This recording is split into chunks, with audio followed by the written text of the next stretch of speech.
Good afternoon. Time to have a look at the market's performance. And we're starting off with things in Asia, where we did see those markets rise as investors look ahead to a slew of economic data that we are expecting during the course of the week. Japanese markets leading the gains regionally, up 2.1%. But the Hang Seng Index, that was also in close proximity, up about 2%. That also saw some robust gains. And what we are seeing there is that likely the sentiment that's driving those particular markets is the relaxation when it comes to the strict COVID rules that we did see unfold in Shanghai and Beijing, with some expecting to return back to work on Wednesday. Nonetheless, when we look at European markets, also in positive territory, but the US markets are closed for Memorial Day. To talk to us about what to expect as we go into the week, we are joined by Michael Traherne from Investec Asset Management.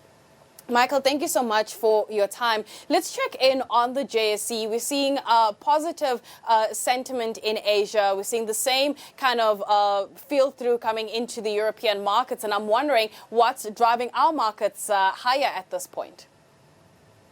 Yeah, afternoon, Nastasia. I think, as you point out, the positive news out of China is great for everyone.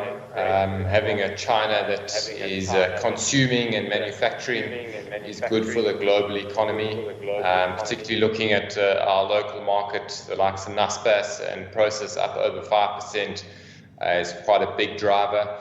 Also, we're coming off the first positive week from the US in 7 weeks. So we have that positive momentum carrying our market this morning. Long may it live. This week we are expecting a whole host of data, but for a second, let's go back to last week. I mean, given some of the data points that have come through, are we getting an indication in terms of where we could be, whether it's a soft landing or hard landing? Is it too early to tell? Yeah, it's probably still too early to tell. Tomorrow we get EU inflation data, which will be keenly looked at by the market. In the US, the EU is the second largest economic bloc globally, so what happens there on an inflation front is important globally. But I think the main thing that we'll still be watching is what happens with the US Fed, any comments from their representatives. We're not expecting anything major in the next week or so, but we are expecting jobs data out of the US on Friday. So, inflation tomorrow out of the EU, and then jobs data out of the US on Friday. Those are probably two big market movers, barring anything unexpected. On that note, then, I mean, everyone was talking about a possible recession, and we're not sure whether it's going to happen or not. And I'm sure a recession is one of the key themes that you, as Investec, does discuss amongst the team when you look at the investment issues. How do you prepare or consider for a possible recession, especially when you're thinking investments, you're thinking long term, or do you just look past it? Yeah, I think that's where you differentiate between being a trader and a long-term investor. At Investec, we long-term investors where we expect to see recessions at some point on our investment timeline. So if you picked the correct companies where you've got quality, where they've got strong balance sheets, good cash on hand, you can withstand a recession. We're at a position here where interest rates are climbing. Potentially, there's a recession. We're not in a recession globally yet, and we still may avoid it.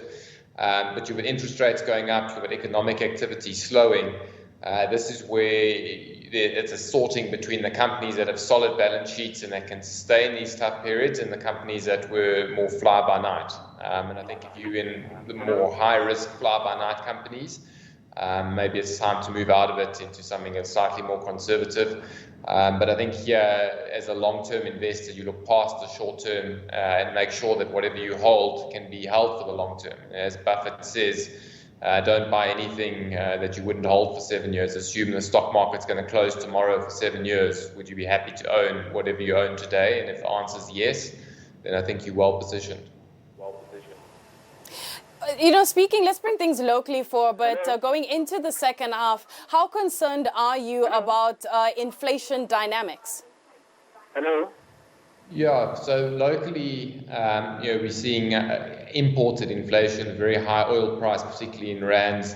We don't see much economic activity driving inflation locally, but we're importing it. But at the same time, we've got a conservative SARB, and that means higher interest rates. So we're going to be in a position where you're seeing a slowing economy with high interest rates, and that's concerning just on the local front. Particularly when it comes to creating jobs, wage negotiations that are going on at the moment, both in the private sector and in the public sector. It's tough out there for the consumer, which then translates to weaker profits from the local focused companies. All right, Michael, let's leave it there. And as he did mention, we are expecting data prints for the rest of the week coming out of China, starting off with the PMI figures tomorrow. We also have CPI figures coming out of the Eurozone, as well as those U.S. jobs reports numbers coming out on Friday that will give us an indication of the health of the European market, U.S. as well as China. But we also have data prints coming out locally from a South African perspective. Nonetheless, let's leave it there. We're going to take a short break, and when we come back, we'll continue with more news with Nompumelelo Siziba. So stay tuned.